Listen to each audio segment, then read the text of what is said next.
Get all our folks on here. We have some interesting things going on this week.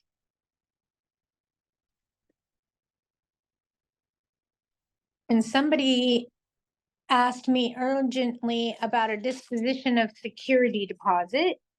And the tenant sent back a letter disagreeing with the charges on the disposition of security deposit.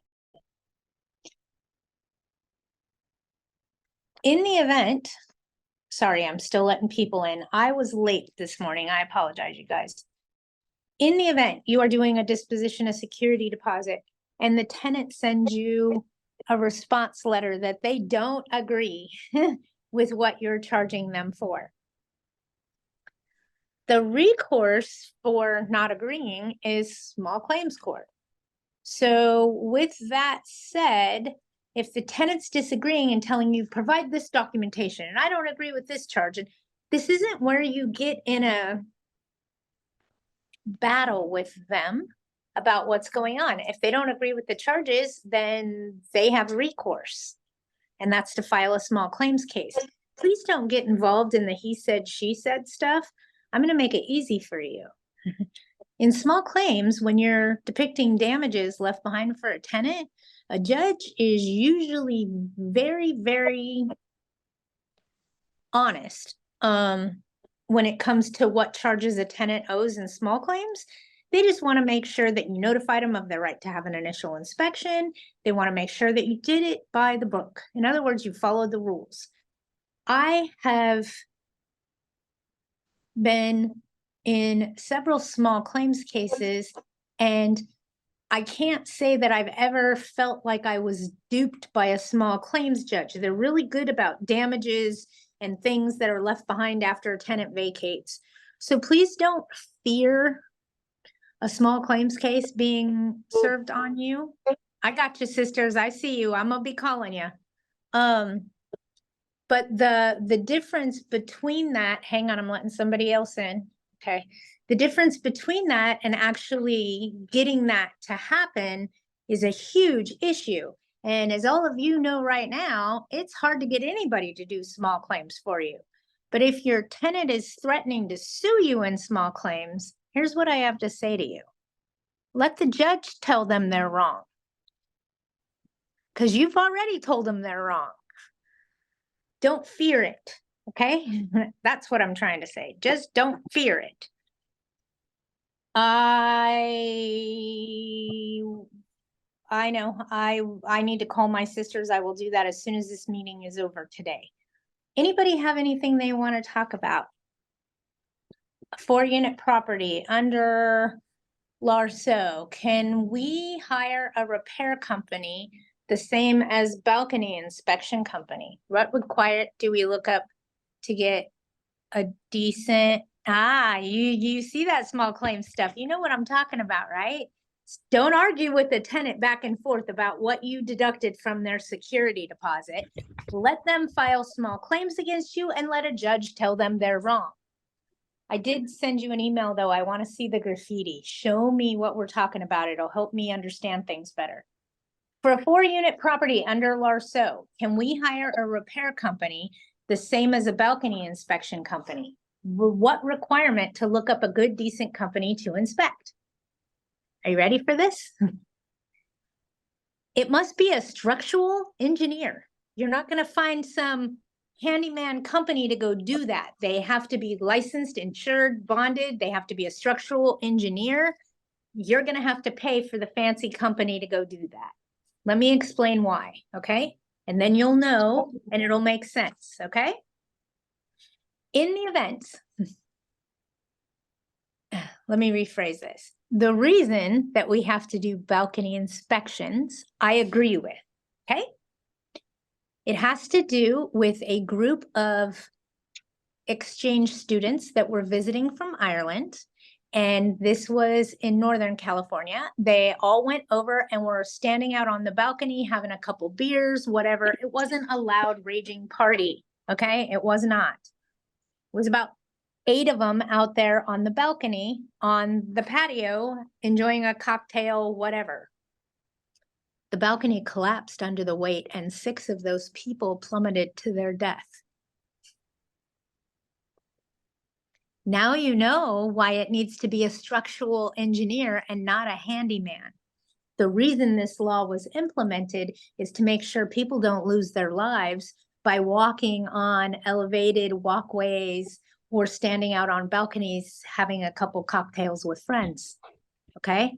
It's very important that we have these inspected by the people that need to inspect them, which is a licensed structural engineer, I believe, and those inspections need to be completed no later than January 1st of 2025. So you got till January, but don't try to cheat out on that one.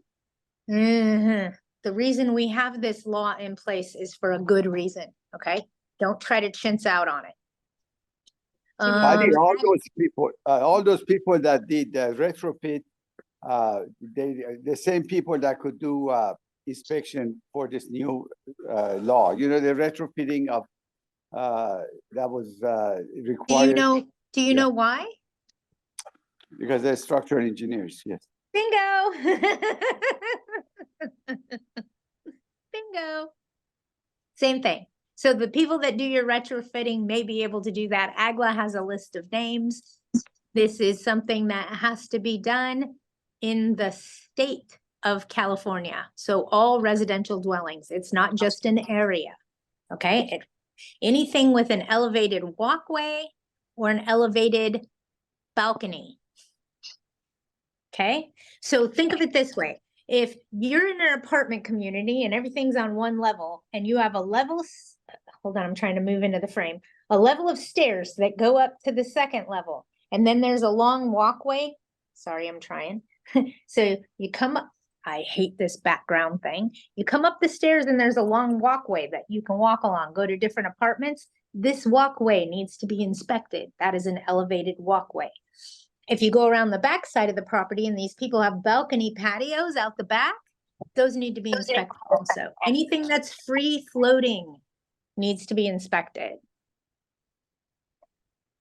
Sorry, guys, I'm trying to get my peeps in here. How many months from the incident do you have to sue the tenant in small claims court to reclaim legal fees after a judge dismissed the case with prejudice? You can't.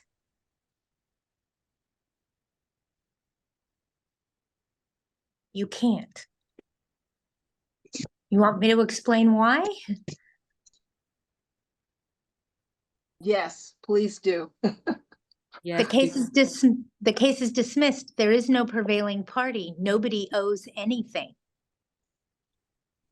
Really? Absolutely. The case is dismissed. It doesn't exist. Although it was a, I'm gonna say, I'm trying to think of the word right now, but it was not a legal case. It was all made up. It had nothing to do with tenancy at all. Nothing to do with tenancy. Okay. It was all related to, she hyped up a case saying I was stalking her, which was not true. I live 40-something miles away from the property. Girl, I know you. The only person you stalk is me. I'm just playing. Exactly. So you're saying regardless as to why, it's still not, I can't get anything. $4,500 down the drain. The crap that we have to do to defend ourselves is disgusting. Wow. And it's so funny that you would say that, because the attorney that attended my case, he said he was going to show me how to get my money back. There could be a way, there could be something I'm unaware of, but how it's presented to me is if the case is dismissed, it never happened. So if you're going to pull out your contract and use the prevailing party, you know, has to pay the legal fees of the other person, the case is dismissed. There is no prevailing party. Okay. Nobody gets charged. That's how I'm looking at it. If it's a different type of case and you have a different approach, you possibly could get those attorney's fees, but I'm looking at it from a different perspective. Okay. Okay. I'll reach out to that attorney again. Thank you. Bingo. Because I'm like, what? But I don't know what the details are. So Yeah, the details is really simple. She was doing everything in her power to prevent me from going into my apartment unit. She's been there for 3.5 years. I have not been able to enter my unit in 3.5 years. She has come up with more than 30. I've given her at least 30 24-hour notices to enter. Mm-hmm. And to date has not let me in. Every time I go, I have to take a police officer. They go in, they talk to her, they come back out and they say they can't force their way in. And only thing you could do is go to court. So right now I'm in that stage right now where she's already been served.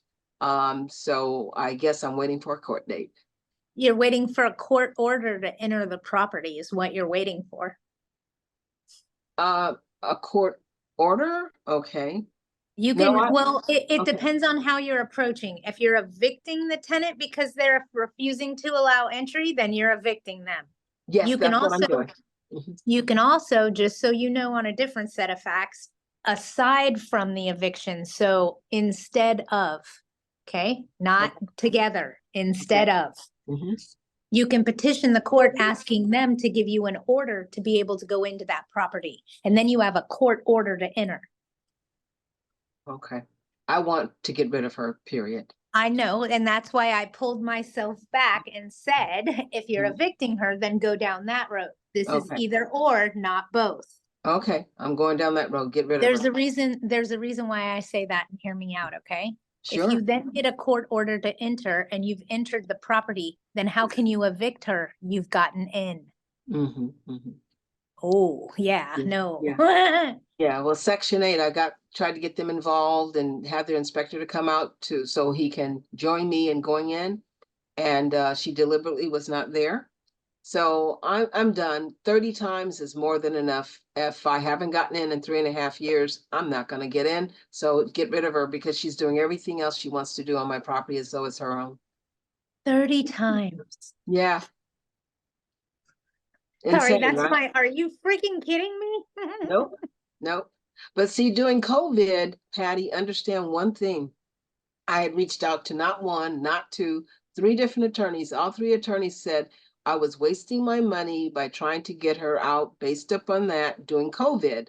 So They're right. They're right. I agree with them. But now that Okay. COVID's over Yes, and that's it's where I'm time coming. for you to attack, go, Yes, girl, go. Yeah, Run that's for the what goal happened. line. Run for the Otherwise, goal line. yeah, I would have started 3 years ago, but they told me I was wasting my money. And I would agree with them. And I'm glad you listened and waited because you Mhm. wouldn't have gotten anywhere. That's what they said. Well, I agree with them. So I know it's frustrating that you waited. Thank you Mhm. for asking several attorneys their opinion and understanding that they're opinions and you should always get more than one. Mhm. But I would agree with them. You'd be wasting time and money, the two most expensive things in this industry, and you wouldn't have gotten anywhere. Thank you. So I know it's frustrating. I got you, but you just would have been here. Let me say it a different way. You would have been $20,000 poorer and in the same position you're in right now. Okay. I mean, when you look at the time and the money that you Yeah. can't collect while you're evicting and Yeah. you're spending money with legal counsel, Yes. and they would have said, no, we'll give you a court order to enter. Now you get to enter. You don't get to evict her anymore and you're done here. Have a nice Okay. day. Mhm. So rather than expose you to that, I'm glad you listened to them because I agree with whomever gave you that information. Mhm. Because I foresaw quite a bit of that going on and it wasn't pretty. Okay. So you dodged a bullet, whether you want to hear it or not. Yeah, right.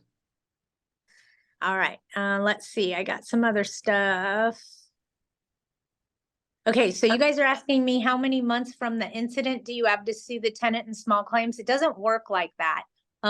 Just so you know, your statute of limitations on rental properties is 2 years on an oral contract or 4 years with a written agreement. I missed your question, Arlene. I'll go backwards. Thank you for telling me. I see it. Okay, let's get to Arlene's question. When you have two tenants moving out of the same property, how do you send the security deposit to if they are moving to two different places? One out of state. I know you're supposed to make it out to, oh, you got it all typoed in there. Both of them. Both of them, yes. So Okay. what you want to do is just ask, which forwarding address am I to send the deposit to? Okay. You're still going to put both their names on the check, but I'd only send it to one place. Mhm. And it's not your duty to, and let me say this, okay? Let's say Sally gave $500, Jack gave $1,000, and Larry gave $2,500. How are you Mhm. supposed to know that? Mhm. There's If no they- way. If they don't want to do that, should I just make it out to both of them and mail it to the address here Yep, and let the post office decide where it goes? yep. Okay. One last question. During the initial inspection, I had the handyman with me and I was having him check the windows. And when he did, he went to pull up the mini blind and the Mhm. whole thing broke. I'm responsible? No, they are. Because they're telling me we never used it. It just happened now. Okay, but this is damage. Yeah. And I'm going to say something to you, Arlene. Okay. Okay. And actually, I'm going to say it to everybody in here because I got to remember sometimes there's a whole room of people and it's not just you and me talking. Mm-hmm. Do you know how much stuff I've come across in my career that tenants have tried to hide at a move out inspection? Mm-hmm. We could have a long laundry list of a conversation right now where everybody in here would be laughing. We've all heard on the internet how you can use toothpaste to fill a nail hole. Mm-hmm.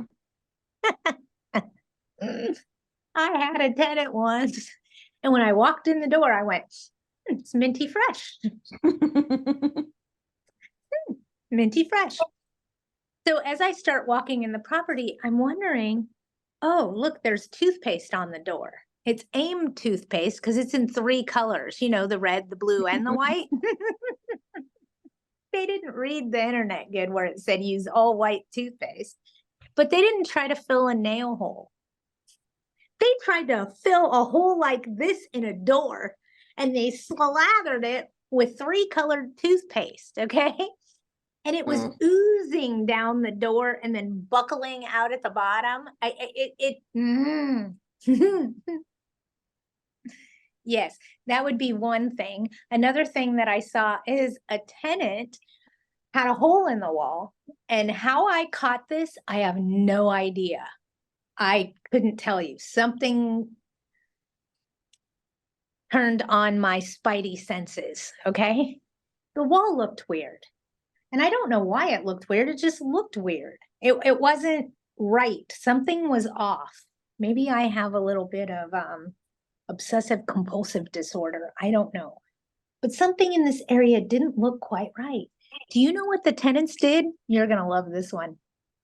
They taped a piece of paper in the hole and pulled it forward. So it was just taped there. And they sprayed it with texture and then painted it. Oh my God. So I walked up and I was like, what is this? Looks funny. And when I went like this, my finger went through the hole in the wall.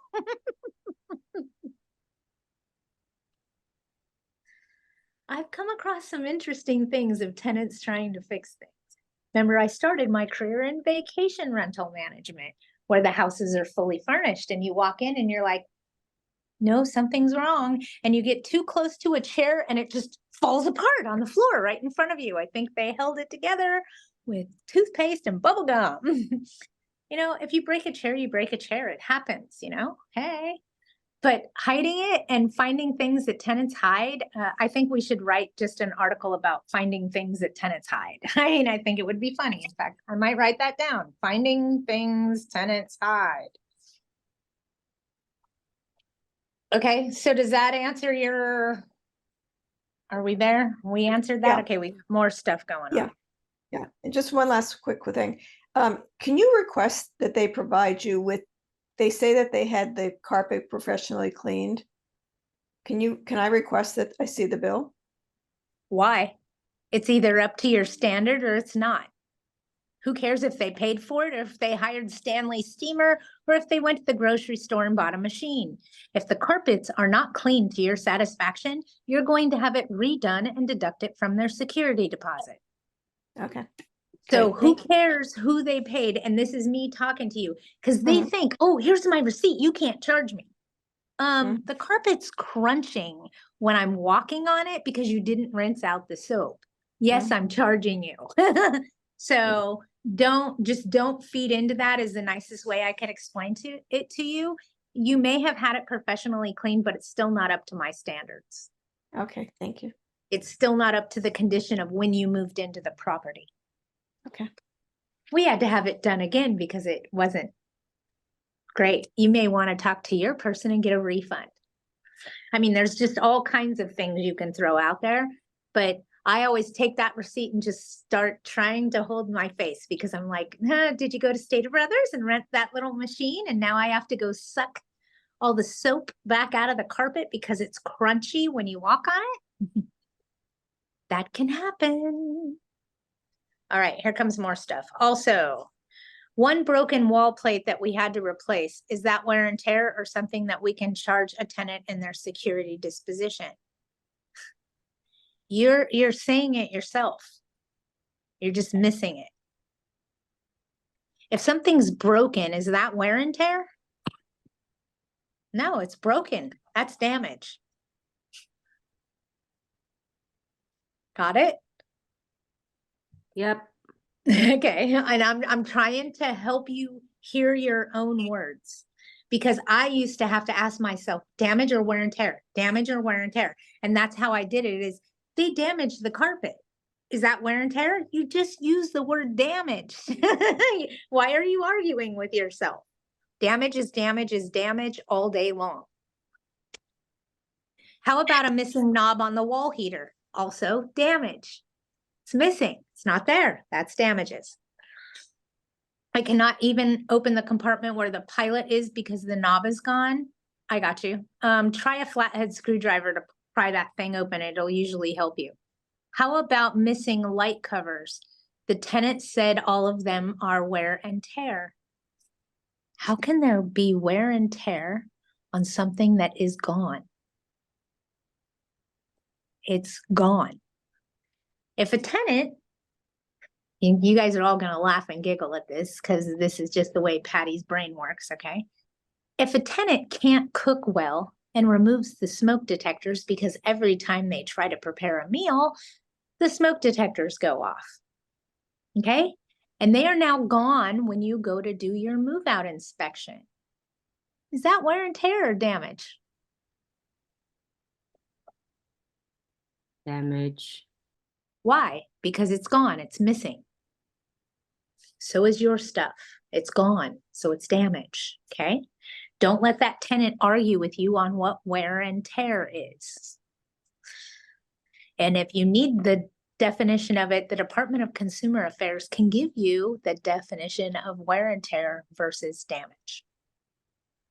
All right, how about light bulbs replacement? Is that wear and tear? No, it's damage. If they moved in and there were light bulbs there and now there's no light bulbs or they're dead, that's damage, okay?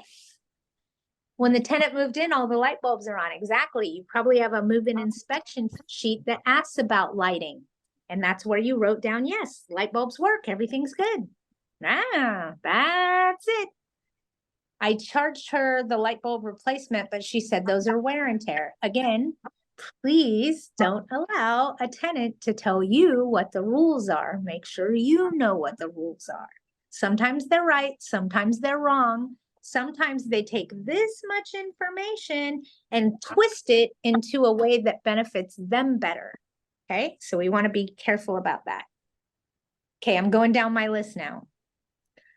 Laughing out loud, minty fresh, hilarious. You can't make this shit up. You can't make this stuff up. I could tell you guys stories for days that would have you bursting in laughter. I think one of my favorite stories is I had a problem at a property with mold. Okay, the big M word. Ribbon mold was growing out of the walls and mushrooms were coming through the walls. These people had guinea pigs in the house and they bad. Okay, it was bad. So I sent my licensed state B contractor out there, and he's this big biker guy, you know, big burly biker guy, and everybody's intimidated and scared by him, but he's just a big old teddy bear. Okay. And he's over there working. I come home and I'm on the, and he calls, and my dad's sitting there and he goes, "How was your day?" I don't have my dad anymore, but I always shared my day with him and made him feel involved or gave him something to think about. I don't know. So I tell him, "Well, Dad, today was rather funny. My big contractor guy called me and said that he was eating the mushrooms that were growing out of the wall, and he doesn't suggest I do it because he's been tripping for days." My dad started laughing. He thought that was so funny because those are not the same kind of psychedelic mushrooms, okay? He couldn't stop laughing. It was so funny, and I will never forget that contractor made a joke, but it was a funny joke that my dad and I just shared for a very long time. So yeah, I got stories for days, you guys. You have no idea. You should hear about the time I crashed my car because a coworker called me to tell me, "Hey, I just moved these tenants in and there's mushrooms growing up out of the wall and mold in the property, but they said they're not going to go in that room. So we signed the lease and moved them in anyway." And that's when I smacked into the curb as I lost total control of what I was doing. If you have a problem at a property at move-in, do yourself a favor. Don't do the move-in. Tell them that you'll have to reschedule it for a later date after the situation is corrected.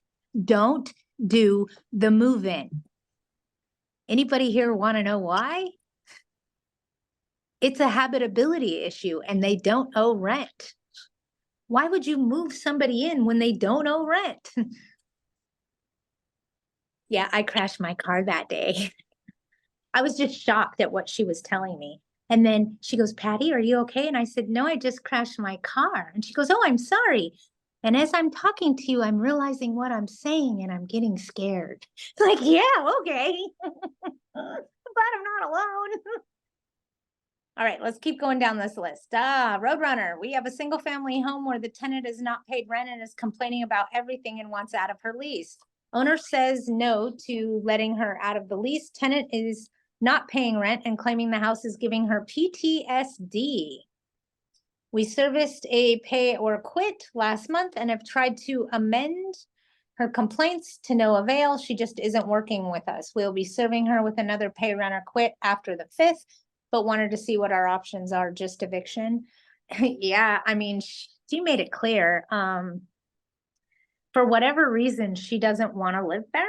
She doesn't want to live there. And we can't force somebody to live in a property. We can re-rent it if she wants to move out and see if we can find a new tenant to take over the terms so that she's no longer responsible. Offer it. I'm so sorry to hear that you're not happy living here. Did you want to go ahead and vacate the premises and then have us try to find a new tenant to take over your term?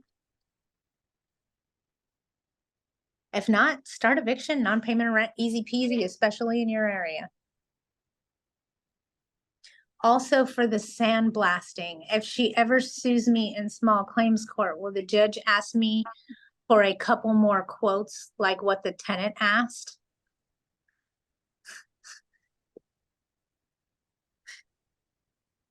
It doesn't matter because the tenant doesn't get to pick which quote they want. You do. You have a tenant that's trying to control a situation. They don't have any control. Okay? No, unfortunately, this is the quote that I chose and went with. And as the owner, I have the right to do that. I want to say something else. This tenant of yours is already pissing me off, okay? Just so you know. What if we do not ask tenants if they'd like an initial inspection? Okay, Melanie, are you ready? I'll tell you where it bites you. Are you ready? Here we go. 2 weeks prior to your tenant vacating, you should be giving them a notification of a right to have an initial inspection. You can give it to them at 30 days, but you want to do this inspection 2 weeks prior to them actually moving out. This inspection is for you to tell them how they get their security deposit back. In other words, you must leave it in the same clean condition that you accepted the property in, and all of your personal items must be gone. And this giant hole that you have in the wall here needs to be corrected because it's not like that on your move-in inspection. It's that inspection where you go tell them what they need to fix to get their deposit back, okay? If you never offer that inspection, where it bites you is like this. Now you're standing in small claims court and the tenant is suing you because you deducted and took things out of their security deposit. And the first thing the judge is going to ask you is, did you notify them of their right to have an initial inspection? If your answer is no, you lose your case. Go home. Give them their money. You lose. You didn't do your job. Does that help you, Melanie? I know you don't like the answer, but that's where it bites you. You legally cannot deduct anything from their security deposit if you never offered them an initial inspection. Unless, and there are some caveats to an initial inspection. There's 3 of them, okay?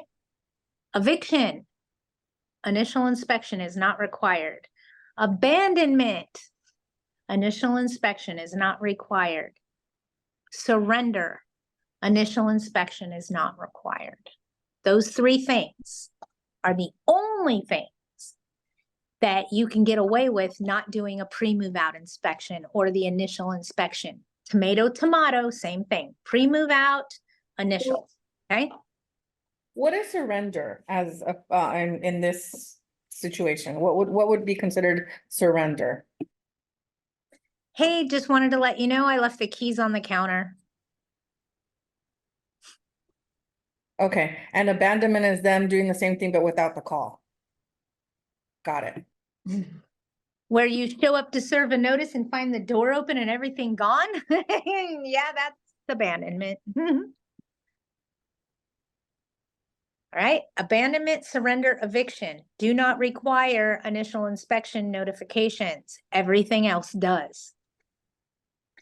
Went to court once, sued a tenant. Oh, this tenant, I got lots of stories about this tenant. Ooh, you don't even know. Ooh, I ended up in court with this tenant 4 times because she tried to sue me twice. Hold my beer, watch this. It was one of those moments. She was challenging in every way a tenant could be challenging, even to the point of trying to tell me that she didn't have a dog, okay? The judge agreed with me when I handed him the violation for having an unregistered dog that she signed from the dog catcher. What is their animal control? Sorry, I had to think of who they were and my brain works weird ways. So I showed the judge, well, if it wasn't your dog, then why did you sign this violation from animal control?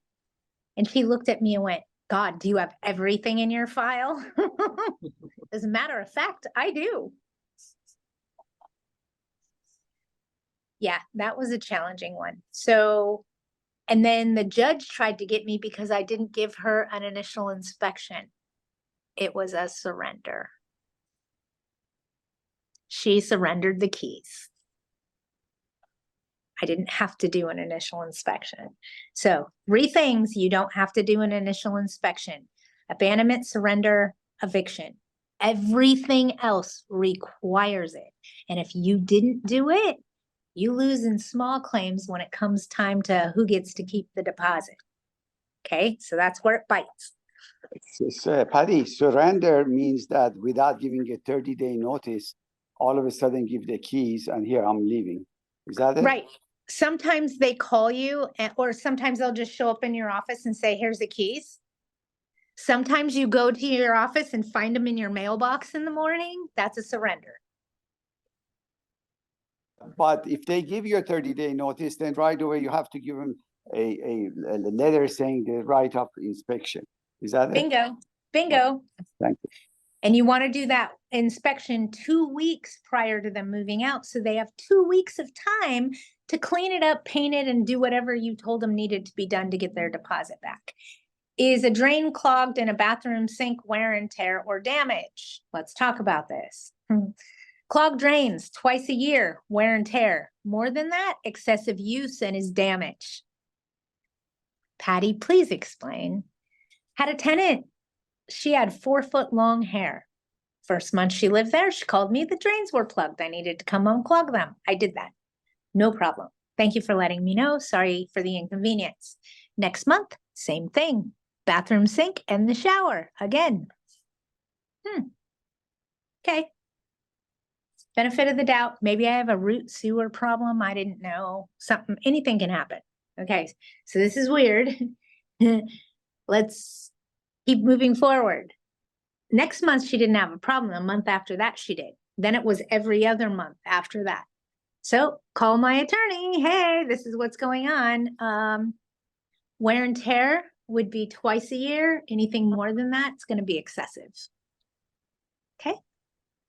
Hope that helps. Still going down the messages. So Patty, how should I reply to all of our disputes on the security deposit disposition? I'm sorry that you don't agree with the documentation that was given to you. You might have to take other avenues of recourse. I would call her out on that. I'm not required to give you 3 different estimates and let you choose which one, but I'm more inclined to see the graffiti. I don't want to tell you what to do until I see a picture of that graffiti, because believe it or not, that is going to speak volumes to me on what you're actually dealing with, and then I'll be able to direct you better. Tenant owes me $1,800 after the security deposit for all the stuff I mentioned before. Okay.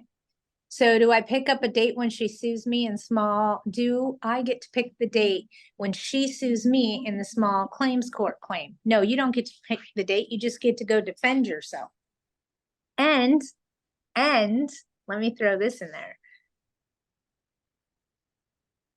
In order for me to go to court, it's got to be for a big chunk of money. In other words, I don't do small claims if the tenant owes me $1,000 or less. And actually, my number is $2,500. They owe me more than that, I will take the time to go to small claims and go through all that trouble. My number is $2,500. Everybody's got their number, right? Years ago, my number was $500. If it was less than $500, I just let it sit there. If it was more than $500, I went to court. That number has changed. It is now $2,500. Okay. Let me tell you something. If she files a small claims case against you, because you could just sit there and do nothing, $1,800 she owes you. She sits there and doesn't pay you, and then you get served with a small claims lawsuit. You can then file a countersuit for the $1,800 she owes you. That's how that works. Okay. I have offered and no answer. Start the eviction. Stop playing around. You've done your due diligence. Security deposit is $3,500, and I had to deduct all of them to fix the holes that she made in every single room, painting the walls. Yeah, it's damage. I want to ask you a question on how you handle a situation if it were you. Okay, give me a minute and I will. Let me see what else I got here, because there's a lot and I don't want to hold anybody up. A tenant is adamantly requesting a rent receipt. Must we always provide a receipt even when they pay their rent with a deposit only card? If they request a receipt upon the transaction, absolutely. If they're requesting a receipt weeks later for something you did, I wouldn't do it, but you should be providing them a receipt, and especially if they're asking for it. Hi, Patty. Nope, Arlene, it's coming. Just trust me, okay? It's coming. I'm poking and twisting. We can request a tenant to paint. Why would you? I never request a tenant to paint. Okay, and I know you can't send the graffiti pictures here, just email it to me. Oh, here's a graffiti picture. I wonder if everybody can click on them or just me. Oh, it's like little kids graffiti. Okay, this explains a lot. Okay, never mind. I'm happy now. Sorry. So a little kid did that. Okay, I get it. I was thinking graffiti like a gangster graffiti on the side of the freeway. Okay. See why I wanted the picture? It tells me a whole lot. So what you're going to respond to this tenant is simply this. I'm sorry that you feel that you're not happy with these charges, but they're going to stand. After speaking with my counsel, the charges stand. Leave it at that. Okay, in other words, I'm sorry you don't like it, but they stand this way. If they file small claims, I'd immediately do a countersuit for the $1,800 that's owed to me still. I hope that all made sense to you. Anybody got anything else? Oh, you were gonna ask and pick my brain about something. Hang Yes. on, let me go back. Well, okay, go ahead. What you got? Okay, thank you very much. About a month and a half, you gave me some information that I used with my attorney. And it was all about a tenant that had gotten a settlement and she decided that she can redo my unit. And she threw all of my things away. You might remember that. And you said that. Modifications to the Yeah. property without written consent of the landlord. Right. And you also told me that was called theft. It My could be, tenant- because where are your items? Exactly, and she can't restore them. So anyway, I told the attorney what you said, and he said it's a bit of a stretch, but what do you want me to do? And I told him. Bottom line is, she was talking to me like I had about 4 or 5 tails, and now that she got that 10-day notice to perform, now she's saying please, please, please. Okay, no kidding. She wasn't talking to me like nice and everything. Now she's trying to play nice, and I will not trust her. So my question to you, she called me and left a note, I want to talk with you. I refuse to talk to this woman because she is the epitome of nothing but lies. If I called her, she would record it and she probably would tell her attorney, oh, that, yeah, Marion gave me permission to do all those things, as she's already said in an email. So I refuse to accept her call. So what I wanted to ask you is, what should I do? I'd be more than happy to talk to you. Please tell me what you want to discuss, because if it has anything to do with the notice that was served to you, you can talk to my legal counsel. I'm not at liberty to discuss that with you. Now, is that the 10-day notice? I can say that with the 10-day, not the UD? Because did you hire an attorney to do the 10-day notice? Absolutely. Oh, there you go. Okay, okay. Thank you very much. Thank you. So would I And put then that, you're- put that in email? Uh-huh. Okay, great. Thank you. No worries. I'm a plethora with verbiage. When you guys need verbiage, I got it all day long. Just ask me. So basically, once you hire an attorney and you pay them, you have retained them. Mhm. Yes, yes. Okay, thank you, sir, so kindly. And then let me tell this to you guys. Your attorney's not going to talk to them. They work for you. Your attorney should not be talking to your tenant. Okay? So it's a front to get them to call your legal counsel, but your legal counsel is probably going to hang up on them and not going to talk to them because they work for you. Okay? So when you start hearing your tenant go, yeah, my attorney wouldn't talk to him, and now they're even more upset because the attorney won't cave, if you will, Mhm. you'll see how that works. So sometimes I give you guys just enough stuff to get you go, okay, let me try it. And you're right, it is a stretch, especially if it's in LA County, especially if it's in LA City, but there's nothing like thumping that tenant on the head and waking them up. And I think that's what you just did. And I thank you. That's the best news I've heard, honestly, best news I've heard. Thank you. It's kind of like you went, hello. Yeah, yes, yes, that's the best. Without doing it. So yes. Yes. I have a lot of people that tell me, Patty, you're extremely aggressive. Actually, I'm not. People say you're not aggressive and you're no, I'm not aggressive. They're so used to transparency and okay, we won't poke anybody in the eye. No, this is business. This isn't aggressiveness. I can't physically go over there and thump her on the head, but somebody needs to, and this is how I'm going to do it. All right, here we go. I saw the picture of the graffiti. Okay, I'll look. I'm not worried about it anymore. Basically, her kids went and scribbled on a cinder block wall, for lack of a better way to explain it. It's not a huge graffiti art piece like you see on the side of a train. And that's what came into my head when you said graffiti, okay? So it's apparent the kids did this. If the bill's $6,500 to have it sandblasted, then that's how much it cost. Thank you very much. Have a nice day. It's not up for them to debate. If they didn't want to incur those expenses, they shouldn't have left that when they vacated. Just saying, okay? Quick one. Larso, Section 8. Are we obligated to post or advise the tenant on Section 8 the increase or the change in rent? Absolutely. You have to get permission from Section 8 to do a rent increase. So you need to contact the Section 8 worker, tell them that you want to do an increase, tell them how much you want to do, let them approve it. Then you can serve the tenant the 90-day notice.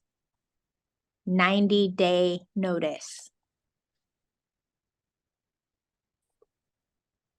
I cannot upload it to Google Photo, but I did send to your email. Can you please check and let me know if this will hold up in small claims court if she sues me? I can't answer that. You're asking me for legal advice. Rephrase the question. I'm not an attorney. Sorry about the HACLA increase. I meant the increase that Section 8 is changing, not our rent increase. So Section 8 sent you a letter stating that they're changing the HAP amount, which is the amount that they pay you and the amount that the tenant pays you. In other words, there's been a change in the tenant's income. In other words, they could get more hours at work, they could lose their job, it could be anything, but that HAP amount changes, okay? That is between Section 8 and your tenant, not you. You don't notify them of the change, they notify you, okay? So what we're talking about is, let's say your rent's $1,600, and I'm just throwing out a number, okay? And the Section 8 pays you $1,100 every month, and the tenant pays you $500. You get a letter from Section 8 changing the HAP amount, saying that the tenant is now to pay you $1,100 a month, and Section 8 is only going to pay the $500. Okay, they're changing the HAP amount, and they change that based on the tenant's changes. So they got a new job, they got a better job, they got laid off, they got fired. It has to do with their income and what they're reporting with Section 8. And Section 8 says you can pay more, we're paying less, then they make that decision, and we as landlords don't have any control. Okay? How detailed should the invoice be from the painter to repair holes in the walls because of the TV mounts and then painting the walls? It should be line itemed. That's how detailed it should be. Line itemed. Line by line detailed item with the price.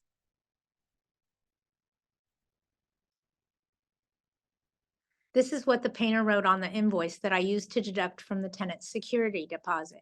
Holes, repairs, and walls and ceilings throughout the house due to TV mounts, hanging cabinets, internet cables, etc. Cutting out areas and replacing with new drywall, plaster, paint, or sanding.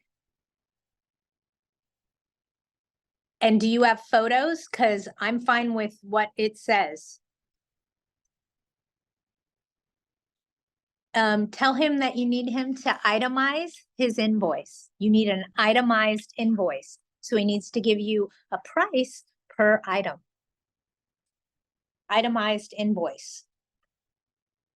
And make sure you have photos, because a picture speaks 10,000 words when you're standing in a courtroom. The tenant can do this all they want. And when you hand the judge the photo, it speaks volumes. I asked him that, but he asked me what I meant by itemizing. per room or per expense. Usually it will say patch holes in 3 walls, $460. Prepping for painting, $1,500. Painting, $2,500. Trim work, whatever. So it's how they do the itemization. I just gave you a great example. Use that. How should I handle the case of a tenant refusing to accept the letter of rent increase sent via UPS return receipt requested? Go hand it to them. That's how. Anytime, you guys. Oh, I love you guys too. She doesn't answer the door to anyone. The process server is trying to serve her the UD now, and she's running. Okay, once the process server has attempted to serve her 3 times with failing, he can go to the court and get a posting order. Okay, Okay. and let me say this to you. If we go through the trouble, and I say we because I'm invested in your eviction now, if we go to the trouble of going to the court and getting a posting order, what that tells the judge when you get into court is that she was avoiding being served. Okay. Anything. Okay. Thank you. Remember how I tell you guys, sometimes that action itself tells the judge the whole story? The action of having to get a posting order from the court to post the eviction rather than serving the tenant because they're avoiding service tells a big story. Not to mention the fact that I have 7 cards from 7 LAPD officers that escorted me there. I have all of that also, has not let me in. So it is what it is. And I thank you for all the input that you shared with me, because it certainly has helped. Well, that's why I'm here. I'm here to help answer questions, fill in the blank space that makes us all do this, because I've spent way too much of my life doing that. Let me tell you. And then to get out in the industry and be around other owners, other real estate agents, other brokers, and have them all sit in this giant room together so they can talk and share things, and they do this.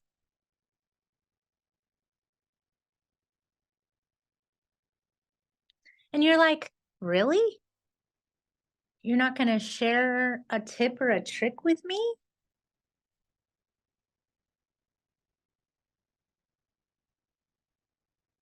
I don't want to be that person. I want to be the opposite of that person. I will share with my knowledge. I will share with my insight. I will share everything I can with you guys so that you're not wanting to rip out your hair. I have a receding hairline. I think I know why now. I keep hiding it. I ripped too much of it out doing property management. Does emailing the notice of right to inspection prior to termination of tenancy okay? Email does not constitute proper service in the state of California. Kill a tree. No email, okay? Email's harassment. A notice is you doing your job. Oh, thank you, you guys. I just know what it feels like to have nobody to ask. And you call and ask an attorney, and not only did they not answer you, they spoke in riddles and you have no idea what they just said. Very, very frustrating to me as a regional property manager. And it made me want to learn more about the law because I was so sick and tired of the attorney telling me, and I would hear this a lot. Well, that's not a good business practice and you shouldn't do it. Okay, can you give me a good business practice? Oh no, I don't do that. Well, who does? Nobody. So I went to the law firm, came here so I had a better understanding of the law, because that really makes you understand things. And then decided to share what I've learned instead of hoard it. Can I post it on their door? Absolutely.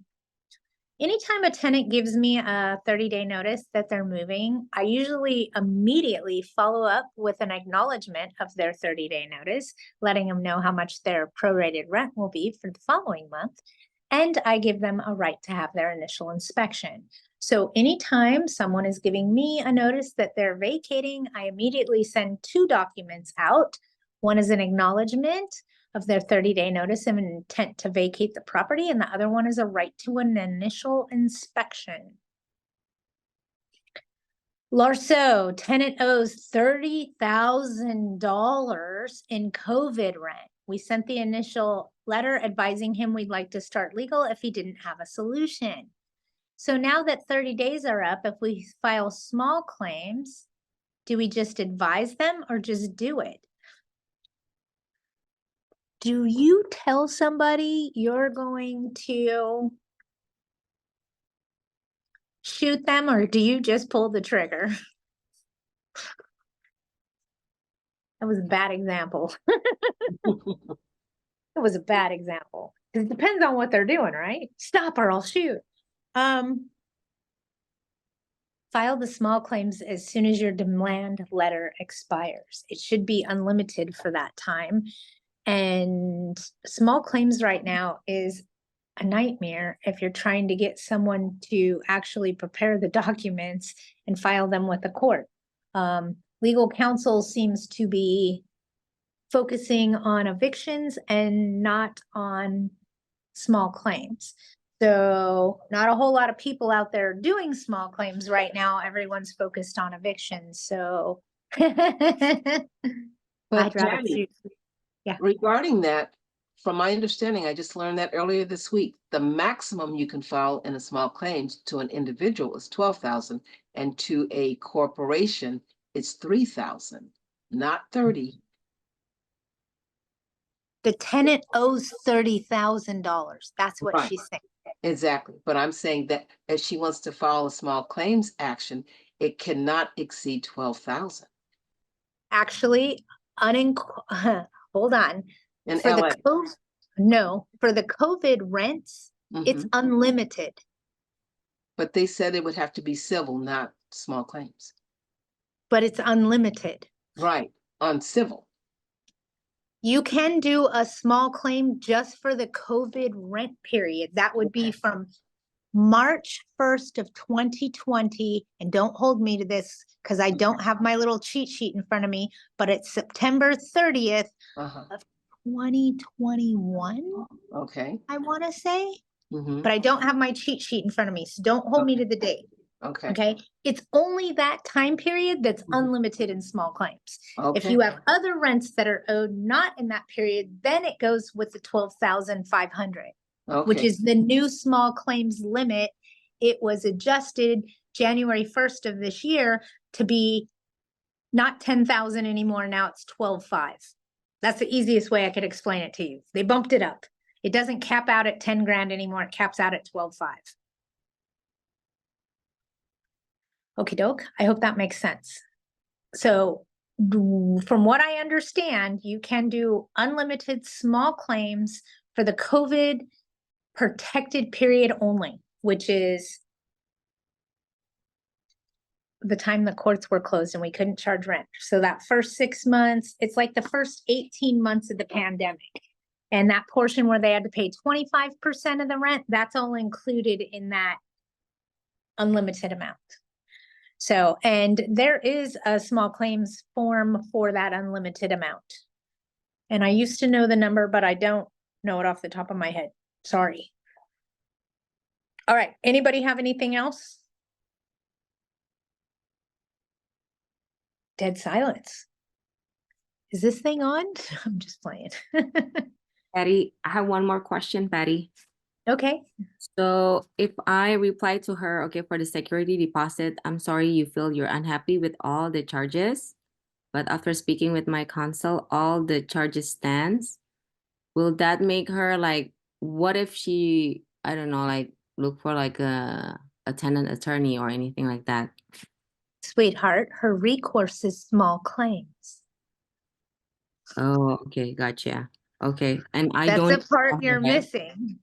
Okay, gotcha. And then I don't have to like tell her, please go to small court claim if you're unhappy. No, because you don't want to tell her if you don't like it, just sue me. And that's what you're saying if you say that. Gotcha. Okay, and then it's just up to us, right? Whether to take that loss, that hit or not. That's it. Correct. It is a personal business decision. Gotcha. Okay, and then for Like I said, everybody's different. My number is $2,500. Before COVID, it was $500. Since COVID happened, I've changed my number. okay, so for the small claim court, it will probably be a hassle for me because I'm in Texas, right? Yeah. Yeah. Okay. So I should How- just be like How much money is it? it's 1,800 that she Okay. owes, and then she doesn't like me take out the 35 either. So what I should do to her, should I resend the invoice then for the painting and then ask the painter to revise it? That's all I need to do, right? You're not going to take that out. Your charges stand. That's Yes, it. no, I mean like she's asking me like for the itemized invoice of that thing Have from the painter provide you an itemized invoice for that. She's trying to gear up to sue you. That's why she wants it itemized. Okay, so I should do it, right? That's the only thing I should do. And then I send her an email. I'm sorry, you feel you're unhappy, blah, blah, blah. And then that's it. Only those two things. After speaking with my legal counsel, the charges stand. Have a nice day. Okay. Yeah. And I then mean, you don't want to tell her to go sue you. That's gotcha. just not smart.